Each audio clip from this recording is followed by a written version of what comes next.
श्री शांति धारीवाल साहब।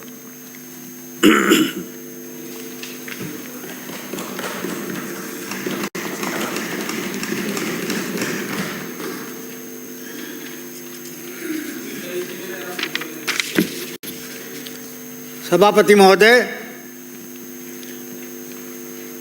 पुलिस और कारागार की मांग संख्या पर आज चर्चा हो रही है। मैं भी अपने विचार रखना चाहता हूं। आपने बड़ी कृपा की, मुझे समय दे दिया। बोल। आपका तालमेल क्या हर बार जब भी माननीय शांति उत्तर दक्षिण का सभापति महोदय विराजमान है, उत्तर ये अलग है। उत्तर दक्षिण का है। उत्तर दक्षिण तो सभापति महोदय, सबसे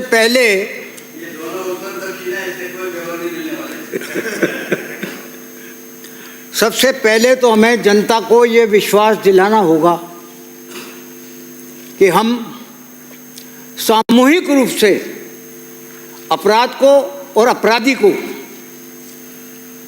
समाप्त करने के लिए प्रयत्न करते रहेंगे और गंभीर प्रयत्न करेंगे।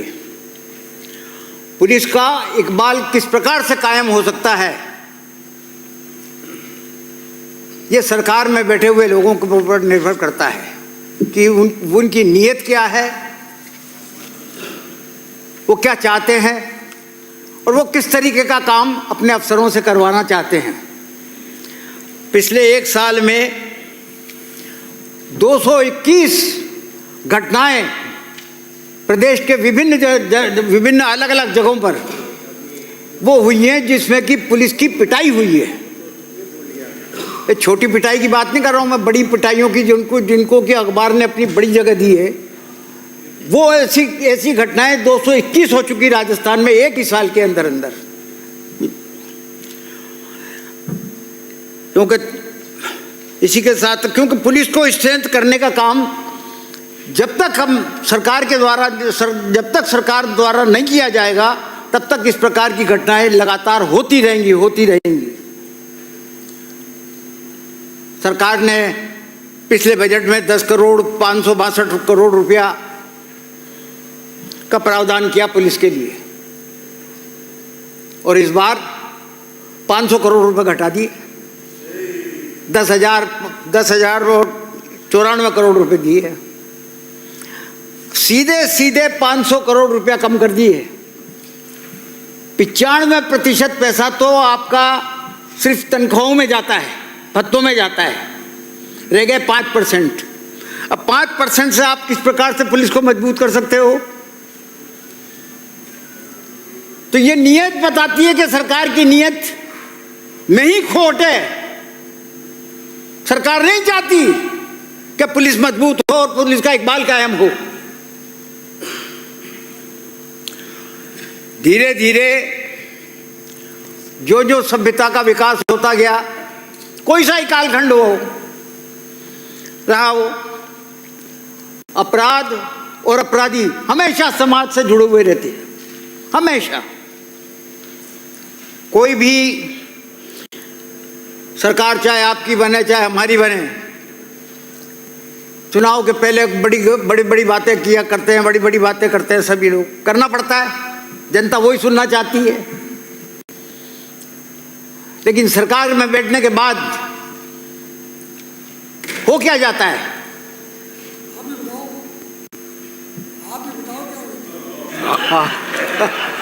अभी बाकी जो रह गया वो मैं आपसे पूछ लूंगा। या पहले बता दो आप, वो बाद में बता देंगे। आपको ज्यादा जानकारी है। सवाल यही है कि अपराध पर अंकुश लगाने का सत्ता का नजरिया क्या है? जिस प्रकार से राजस्थान में अपराधी और अपराध बेखौफ चल रहे हैं, मैं ये समझता हूं कि ये निश्चित तौर पर एक चिंता का विषय है। ये राजस्थान की खूबसूरती है कि राजस्थान के आगोश में इतिहास छुपा हुआ है।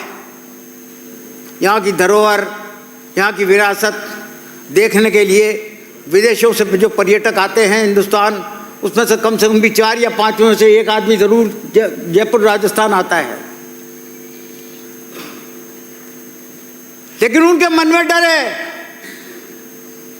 डर का वातावरण है, क्योंकि अभी 1-2 साल के अंदर अंदर जो घटनाएं यहां पर हुई है फॉरेनर्स के साथ, उसके वजह से उनका डर। बीच में नहीं बोले भाई। क्या हो गया साहब? बोलो साहब। आप पटेल साहब, आप बोले साहब। आप तो इधर देख के बोलो, आप तो डाइवर्ट मत हुआ करो। आप तो और यही एक कारण रहा है कि पर्यटकों की संख्या इस वर्ष कम रही। विदेशी पर्यटकों की संख्या की बात कर रहा हूं कि वो बहुत कम रही इस बार। उनका डर नहीं निकला।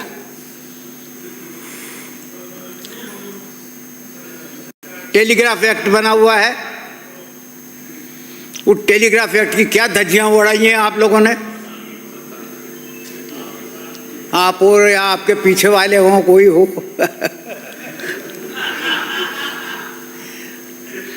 कि साहब कोई टेलीफोन टैप नहीं हुआ। वाली साहब, हमने भी साहब मंत्री जी ने कहा है कि टेलीफोन टैप नहीं हुआ, चलो ठीक बात है, हो गई होगी। लेकिन कुछ ही दिन बाद में जो है दूसरे हमारे जो वरिष्ठ मंत्री जिनका ये मामला चल रहा है, उन्होंने कह दिया कि मेरे तो अभी भी टैप हो रहा है। क्या तमाशा है ये, क्या तमाशा है ये सरकार, ये इस प्रकार से सरकार चल रही है साहब। कभी राजस्थान में इस प्रकार की सरकार नहीं देखी जहां पर इस तरीके का बात। थोड़ा गुनगुना पानी ले आए। मंत्री कहे कि साहब मेरा टैप हो रहा है, फिर मंत्री वही कह देता है कि साहब अनुशासन के चक्कर में मैं बोल नहीं रहा हूं, और फिर जो है मंत्री संबंधित मंत्री कह देते हैं कि कोई टैप नहीं हुआ, और फिर मंत्री कह देता है कि टैप हो रहा है। लाहौल बिला कुव्वत।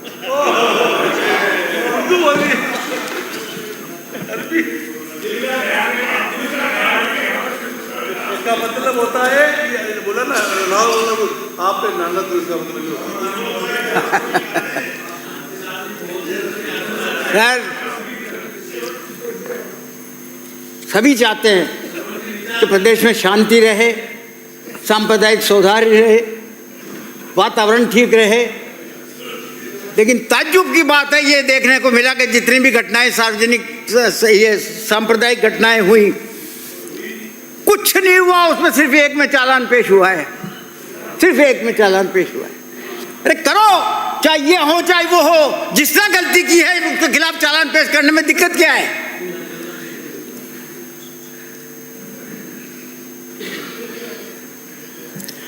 बिल्किस बानो का ले ले मामला, हालांकि राजस्थान से कोई ताल्लुक नहीं है इस बात का, लेकिन मैं संदर्भ बता रहा हूँ आपको कि बिल्किस बानो के जो बलात्कारी थे उनकी सजा माफ हो गई, और सजा ही माफ नहीं हुई बल्कि जो अपराधी थे उनका सत्कार किया गया, बाकायदा उनका जुलूस निकाला गया, मालाएं पहनाई गई, उनकी वाहवाही की गई।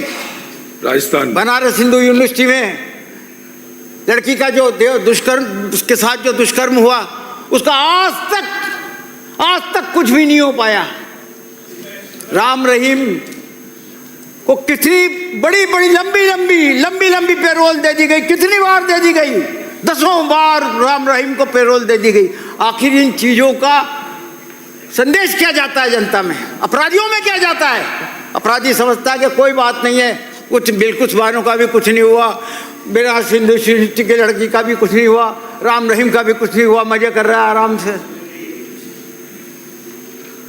तो ये घटनाएं जो हैं अपराधी को और मजबूत करती हैं, अपराध करने को जो है उसको और तैयार करती हैं कि किसी तरीके से। और आज भी सभापति महोदय, आज भी हमारे समाज में उच्च वर्ग के दबंग लोग, 30 मिनट कर दो, दबंग लोगों को अनुसूचित जाति और जनजाति के प्रति उनकी घृणा कम नहीं हुई है। आज भी वो घृणा के शिकार है। हमारी सरकार थी तो हमने बलात्कार पर 5 लाख रुपया गैंग वार पर गैंग से बलात्कार हो तो उसको 8 लाख रुपया, और रेप के दौरान जो है अगर हत्या कर दी गई हो तो उसको 5,000 रुपये महीने की पेंशन के साथ साथ उसको जो है उस परिवार को एक नौकरी, कृषि भूमि वगैरह वगैरह, तथा और कोई बालक हो तो बालक को ग्रेजुएशन तक सारा खर्चा सरकार देती थी इसका। लेकिन इस सरकार ने पता नहीं क्या किया है, कुछ पता ही नहीं लगता कि सरकार क्या कर रही है क्या नहीं कर रही है, इनके साथ क्या कैसा व्यवहार किया जा रहा है। तो मोटे तौर पे मैं देखता हूं, मैं तो यह पूछना चाहता हूं कि आपके राज्य में SC/ST के कल्याण के लिए क्या योजनाएं हैं। तो आप पटेल साहब प्लीज, पटेल देखो आपका नाम कितना शानदार है, या तो वल्लभ भाई पटेल हुआ करते थे और या आप हो यार, कम से कम आप उनको मर्दों का प्रदेश का स्वामी हो, उनसे तो थोड़ी सी शिक्षा लो। पुलिस के प्रतिवेदन में 2024 के अनुसूचित जाति और जनजाति के 9,279 मामले दर्ज हुए हैं। 9,284 अभी जालोर में ही देख लो आप, जालोर का जो सांचौर है, सांचौर का जो गांव है हरियाली, वो दलित दूल्हे को जो है घोड़े से उतार करके खूब पिटाई की इसकी। अजमेर का लावेरा गांव, वहां पर भी इस प्रकार की घटना घटी।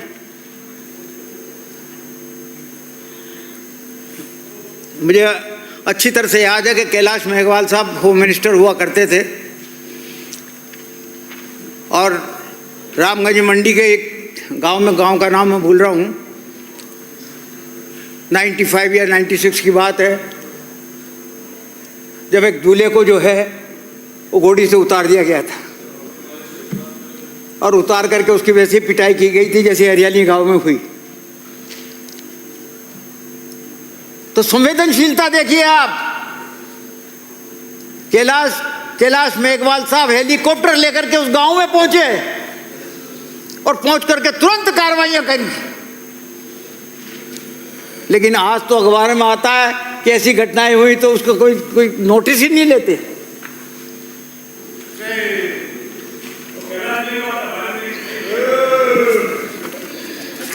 पिछले हफ्ते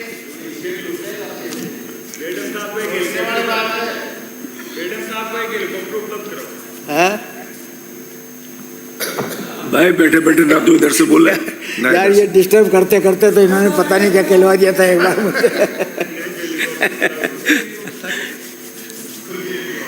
पिछले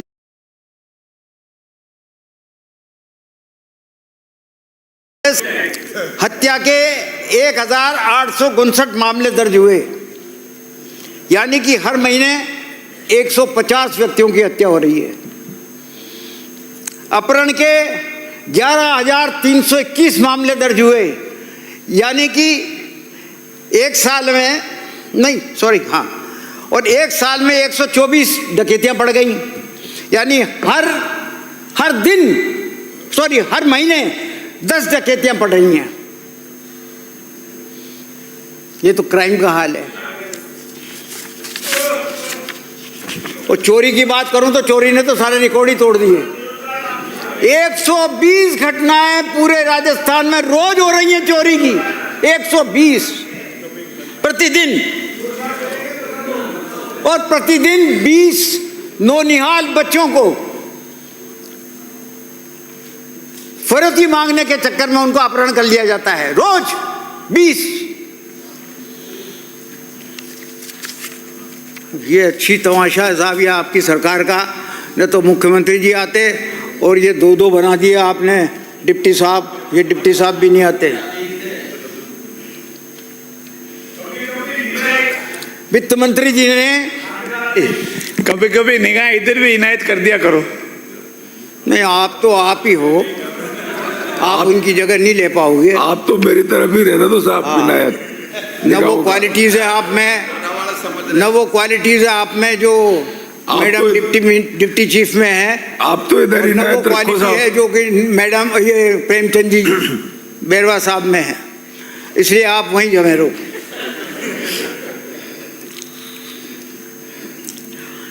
पिछले बजट में वित्त मंत्री जी ने महिलाओं के सुरक्षा के लिए ये घोषणा करी कि साहब एक पुलिस फोर्स बनाई जाएगी। सबने ताली बजाई, साहब बहुत अच्छी बात है, और पुलिस फोर्स बनेगी। अब वो प्रस्ताव बना करके पुलिस वालों ने जो हेडक्वार्टर से आया होगा प्रस्ताव, वो प्रस्ताव बना करके जरिए मिनिस्टर जो है वो वित्त मंत्री के पास पहुंचा दिया, वित्त मंत्री जी ने वित्त विभाग में पहुंचा दिया, और वित्त विभाग ने ले दिया कि ये प्रस्ताव उचित नहीं है। शाबाश, मैंने कहा क्या सरकार चल रही है। डिप्टी चीफ मिनिस्टर, वित्त मंत्री, उनकी घोषणा, और वो भी बजट में, और विभाग, वो वित्त विभाग कह रहा है जो उनके अंडर में है, और जिस वित्त विभाग ने ही उनसे यहां पर घोषणा करवाई वही ये आज यही बात कह रहा है कि साहब ये प्रस्ताव जो है आपका स्वीकृत नहीं हो सकता। बताइए, आप ऐसी सरकार कहीं देखने को मिलेगी क्या? महिलाओं की बात कर रहा हूं मैं, घर से निकलने की तो बात छोड़िए आप, क्योंकि महिलाएं भी आजकल वो महिलाएं नहीं रही जो जमाने की थी। अब महिला भी में भी कुछ दम तो आया है, इसमें कोई दोहराई नहीं। लड़ना भिड़ना, जवाब देना भी सीखी हैं। तो कुछ महिलाएं तो घर से निकलती हैं, डरती नहीं है, लेकिन कुछ डरती हैं। और ज़्यादातर महिलाओं का यह देखा गया कि बस में बैठ करके वो अपने आप को असुरक्षित महसूस करती हैं। आज भी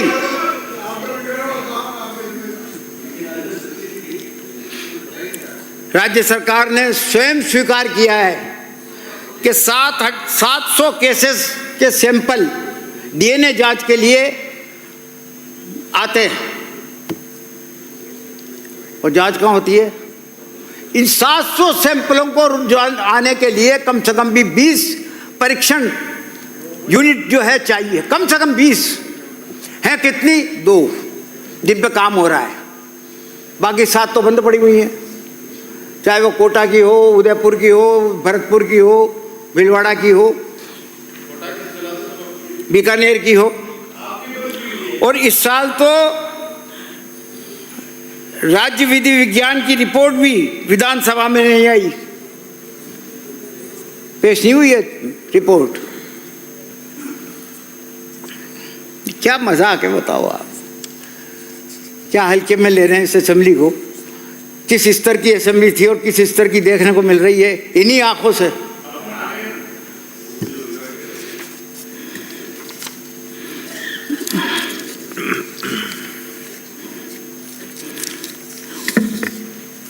सभापति महोदय, अपराध इतने हो रहे हैं कि इनके अंकुश लगेगा कैसे? पुलिस चालान पेश कर देती है अदालत में, पैरवी करने कौन जाएगा? एपीपी के 490 पद हैं, जिसमें से 270 खाली चल रहे हैं। 490 में से 270 तो खाली चल रहे हैं, वहां पता नहीं क्या हो रहा होगा उन फाइलों का। जॉइंट डायरेक्टर प्रोसिक्यूशन की 13 पोस्टें हैं, 13 की 13 खाली पड़ी हुई हैं। डिप्टी डायरेक्टर प्रोसिक्यूशन की 39 पोस्टें हैं, जिसके 28 खाली पड़ी हुई हैं। नहीं, आप ही कर रहे हो सब जगह काम। शाबाश।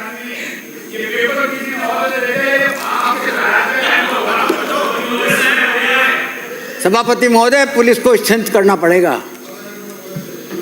पुलिस फोर्स को स्ट्रेंथ किए बगैर उम्मीद करना ही बेकार है कि साहब यहाँ की कानून व्यवस्था सुधर सकती हो। पिछले साल के बजट में 5500 पद क्रिएट करने के लिए घोषणा की गई थी, और इस साल के बजट में 3,500 नए पद क्रिएट करने की घोषणा की गई थी। भर्ती एक पे नहीं हुई और 26,000 पद रिक्त पड़े हुए हैं पुलिस में। 26,000।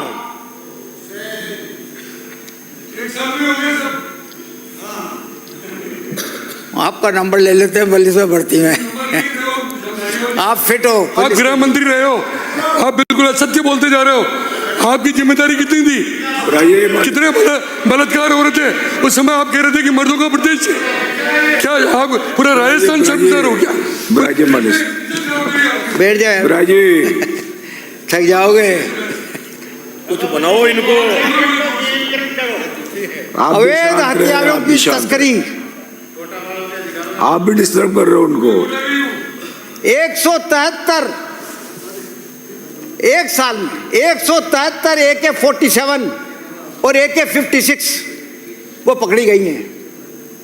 मतलब विदेशों से राजस्थान में आ रही हैं और पुलिस के पास क्या है? वो 2 चूच की राइफल। अब उन 2 चोचू की राइफल से कैसे मुकाबला करेगी पुलिस AK-47, 56 का? बीच में ना बोले। बजरी माफियाओं ने कुचल के रख दिया। अभी वो भी कह रहे थे अपने नागौर से आने वाले क्रिक साहब, पुलिस वालों को कुचल के रख दिया। एक्साइज एक्ट अवैध शराब के कारोबार में 2022 की तुलना में 22% बढ़ा है। 22% बढ़ोतरी हुई है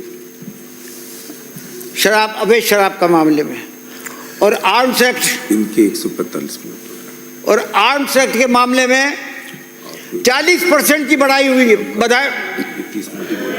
हुई है। मादक पदार्थों की तस्करी के मामले में NDPS एक्ट के तहत 2022 की तुलना में 24 में 40% की वृद्धि हुई है। 40% की वृद्धि। साइबर क्राइम का मामला लें, बहुत गंभीर मामला बन गया आजकल। इस टेक्नोलॉजी के युग में जो है अपराधी नई नई तरकीबें सीख के आते हैं और इनकी ऐसी तरकीबों से न तो ये IPS बचते हैं, न IAS बचते हैं और न जज बच पाते हैं। सारे इनकी गिरफ्त में आते हैं। भरतपुर रेंज में तो इस मामले में जामतोड़ा से भी आगे निकल गया। वो जामतोड़ा का एक वेब सीरीज आता है, उसमें बच्चे उसको देख करके मोबाइल से जो है लूट करना सीख जाते हैं। इन पर प्रभावी नियंत्रण जब भी हो सकता है जबकि IT के प्रोफेशनल्स की सेवा ली जाए। IT के प्रोफेशनल्स की सेवा वांछनीय है। अगर आप IT के प्रोफेशनल्स की सेवा लेते हैं तो निश्चित तौर पर ये बेचारे थानेदार, ये हेड कांस्टेबल, ये ASI वगैरह इस मामले में नहीं समझ पाएंगे। ये कंप्यूटर चलाने नहीं जानते। साइबर ठेके साइबर उसकी तो बात ही छोड़िए।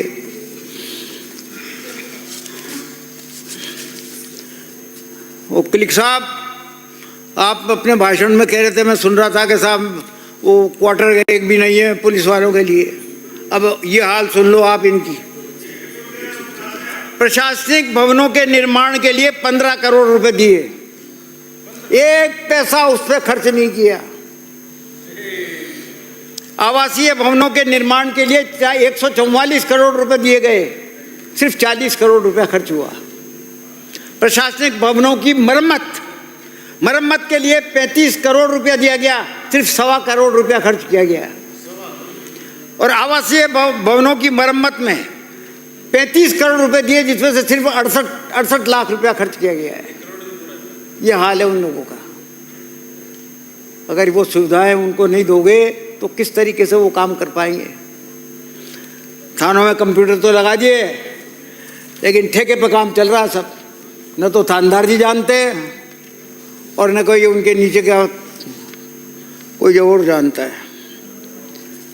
अब एक आप राजस्थान पत्रिका में DGP साहब का एक स्टेटमेंट मैंने पढ़ा, जिसमें उन्होंने कहा कि दूसरे राज्यों से आते हैं बदमाश और वारदात करके चले जाते हैं,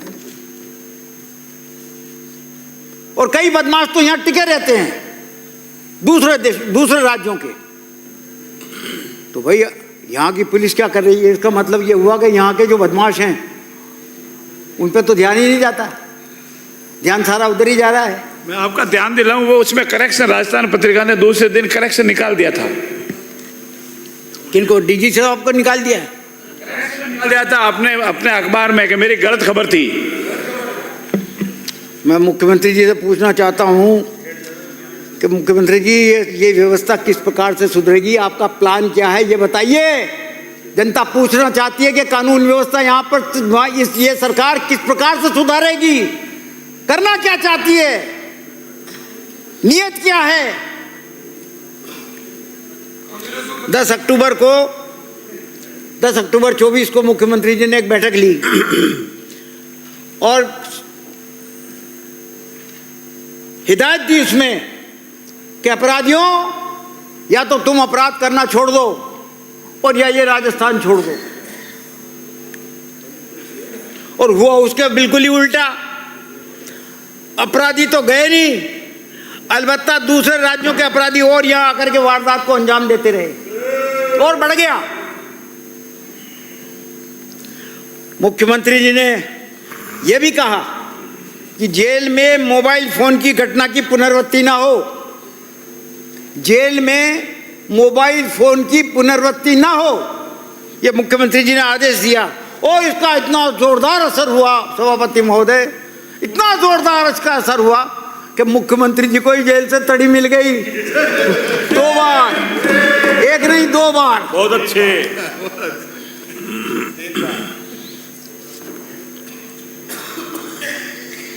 तो अंत में आप घंटी बजाओगे, उससे तो बेहतर यही है कि मैं अपने आप को समझ जाऊं। अंत में मैं आपसे यही कहना चाहता हूं कि बहुत गंभीर बात है। पूरे राजस्थान में दहशतगर्दी का माहौल है, पूरे राजस्थान में।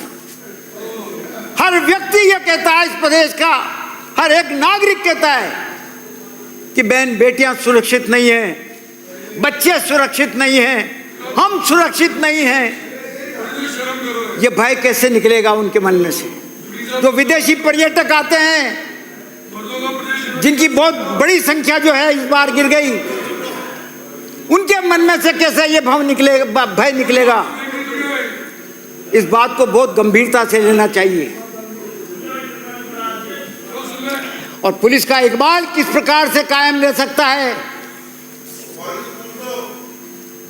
मानिए, जब तक पुलिस का इकबाल कायम नहीं होगा ना, तब तक कुछ नहीं हो पाएगा, ये याद रखिए आप।